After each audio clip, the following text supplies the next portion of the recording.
Ensemble Tech. Hello everyone, আসসালামু আলাইকুম, this is Shakil. তো লাস্ট দুইটা ভিডিও থেকে আমরা এনসেম্বল টেকনিক নিয়ে কথাবার্তা বলছিলাম। তো প্রথম ভিডিওতে আমি এনসেম্বল টেকনিকের মধ্যে আমি দুইটা টেকনিক নিয়ে কথাবার্তা বলছিলাম।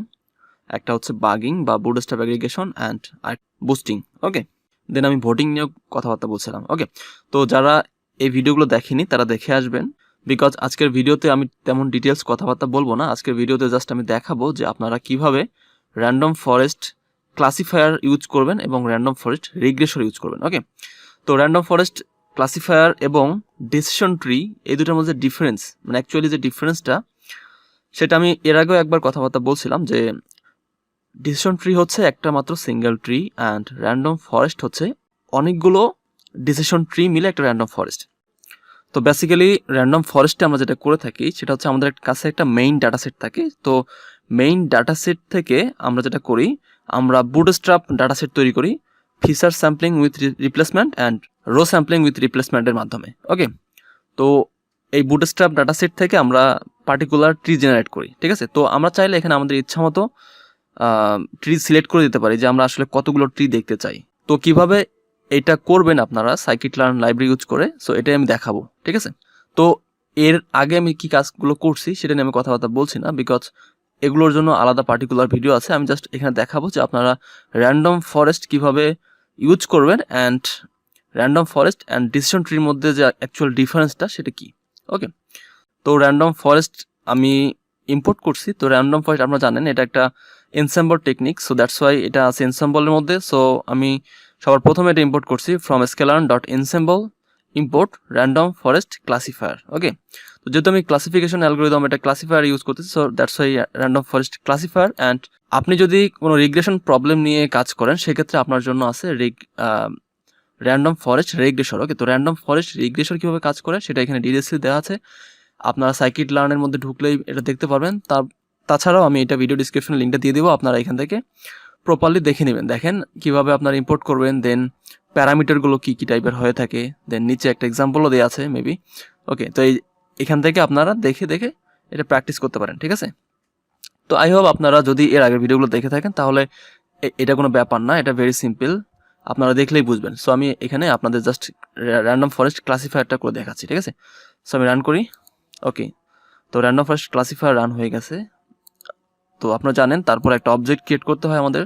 So that's why random forest ক্লাসিফায়ারের জন্য আমার একটা অবজেক্ট ক্রিয়েট করলাম RCLF। ওকে, তো অবজেক্ট ক্রিয়েট করা যেহেতু হয়ে গেছে, এবার আমি ফিট করাবো ডাটাসেটটাকে এক্সট্রেইন এবং ওয়াই ট্রেইনের মাধ্যমে। মানে তো এখানে এক্সট্রেইন হচ্ছে আমাদের independent feature and Y train হচ্ছে এর করসপন্ডিং লেভেল। ওকে, তো ফিট হয়ে গেছে ডাটাসেট। এবার আমরা দেখবো যে অ্যাকিউরেসিটা কীরকম আসে।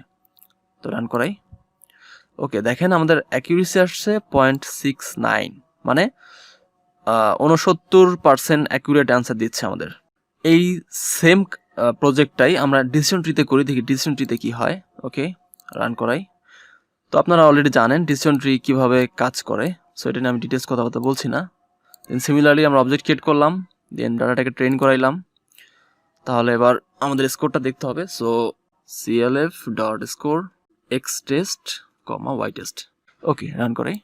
তো দেখেন আমাদের স্কোর কিন্তু অনেক কম আসছে, 63%। ঠিক আছে, আর আমাদের র্যান্ডম ফরেস্টে ছিল 69.5%। ঠিক আছে, তো আমাদের স্কোর কিন্তু ডিসিশন ট্রিতে কম আসছে। এর কারণ কি? এর কারণ হচ্ছে যে ডিসিশন ট্রি যখন একটা ভ্যালু প্রেডিকশন করে থাকে তখন একটা মাত্র ডিসিশন ট্রির মাধ্যমে এটা করে থাকে। বাট আমরা র্যান্ডম ফরেস্টে কী করি? আমরা র্যান্ডম ফরেস্টে আমরা ইচ্ছে মতো আমরা ট্রি জেনারেট করতে পারি। ঠিক আছে, তো ইচ্ছে মতো ট্রি কীভাবে জেনারেট করবেন এটাই হচ্ছে কথা। এখানে দেখেন আমি কিন্তু এখানে কোনো প্যারামিটার পাস করিনি। তো আমি যদি প্যারামিটার পাস না করি তাহলে আমরা এখানে দেখেন এগুলো হচ্ছে আমাদের মানে বাই ডিফল্ট এগুলো নিয়ে নেবে। ঠিক আছে, তো এখানে দেখেন এই যে গিনি, তারপর এখানে এই যে এস্টিমেটরস 10, তারপর র্যান্ডম স্টেট নন। তো দেখেন এখানে একটা জিনিস দেখেন, এই যে এস্টিমেটর কি?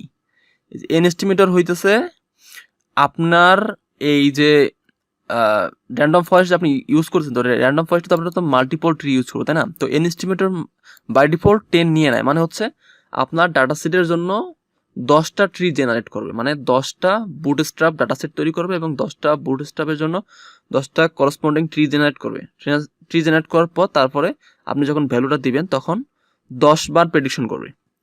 তো 10 বার যখন প্রেডিকশন করবে তারপর এখান থেকে দেখবে ভোটিং সিস্টেম, মানে যেটা বেশিবার প্রেডিকশন করছে তো ওইটাই আউটপুট হিসেবে দিবে। ঠিক আছে, আপনি যদি একটা আর কি মানে আপনি যদি যে কোনো একটা ভ্যালু আপনি যদি প্রেডিকশন করতে চান সেই ক্ষেত্রে, বাট আপনি যদি দেখেন যে আপনি টেস্ট করাবেন তো সেই ক্ষেত্রেও একটা দুইটা তিনটা এভাবে প্রত্যেকটা টেস্টের মধ্যে যতগুলো ভ্যালু ছিল প্রত্যেকটা এভাবে দেখবে যে কয়টা true negative, true positive, false negative, false positive. তো এগুলো প্রত্যেকটার উপর বেস করে আমাদের ফাইনাল অ্যাকিউরেসিটা দিয়ে দেয়।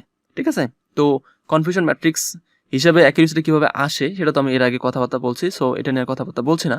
তো আমি এবার আমার ইচ্ছা মতো আমি ট্রি দেবো, আমি 10টা ট্রি নিব না, আমি আরও বেশি নিব, তাহলে দেখেন কি হয়। তো আমি এটা বসাই দিচ্ছি এস্টিমেটর 10, আমি 10-এর জায়গায় আমি দিয়ে দিচ্ছি 50, মানে 50টা ট্রি নিব আমি। ওকে, তো আমি এই ডাটা সেটের জন্য 50টা ট্রি নিয়ে আমার ডাটা সেটটাকে আমি ফিট করাইতে চাই। সো আমি দিলাম এখানে 50। ওকে, তো রান করাই, আবার রান করাই, একটু সময় লাগবে কারণ ট্রির সংখ্যা এবার অনেক বেশি, 50টা ট্রি। সো 50টা ট্রির জন্য আমাদের ফিট করেছে। ওকে, দেখেন 50 ফিট হয়ে গেছে। এবার আমি স্কোরটা দেখব।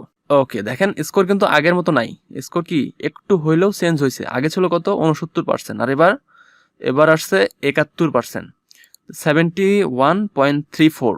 ঠিক আছে, 71.34%। আপনি যদি আরও বাড়ায় দেন, আপনি যদি এখানে 100 দিয়ে দেন তাহলে আপনার একটু হইলেও অ্যাকিউরেসি বাড়বে। ঠিক আছে, আমি দেখাচ্ছি আপনাদের।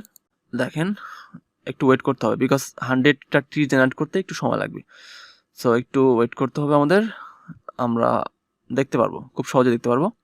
ওকে, ফিট হয়ে গেছে। ওকে, তো দেখেন এবার আসছে কত 71.71%। ঠিক আছে, এর আগে ছিল কত 71.3%, বাট এবার আরেকটু বাড়ছে, এবার 71.71% অ্যাকিউরেসি। ঠিক আছে, তো এই হচ্ছে আমাদের র্যান্ডম ফরেস্ট।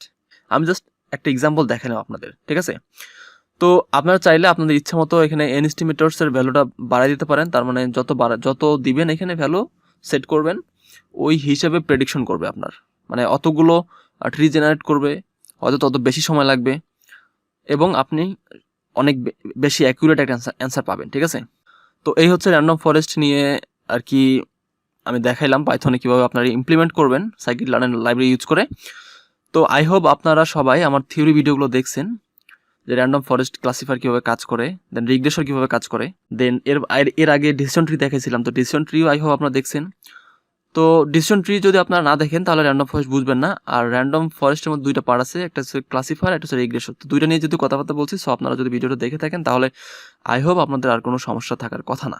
ওকে, তো আমি র্যান্ডম ফরেস্ট এতটা জোর দিছি কারণ হচ্ছে যে র্যান্ডম ফরেস্ট আপনাদের লাগবে, আর এটা খুবই গুরুত্বপূর্ণ একটা অ্যালগরিদম। এবং যত আপনি বড় বড় প্রোগ্রামার বলেন বা যত বড় বড় ডাটা সায়েন্টিস্ট বলেন, তারা যদি এই টাইপের প্রবলেম সলভ করে তো সেই ক্ষেত্রে তারা র্যান্ডম ফরেস্টটাকে অনেক বেশি গুরুত্ব দেয়। ঠিক আছে, তো র্যান্ডম ফরেস্ট অ্যান্ড এক্সিবুস্ট, তো আমরা এক্সিবুস্ট দেখবো। ঠিক আছে, সামনে আমরা এক্সিবুস্টও দেখবো।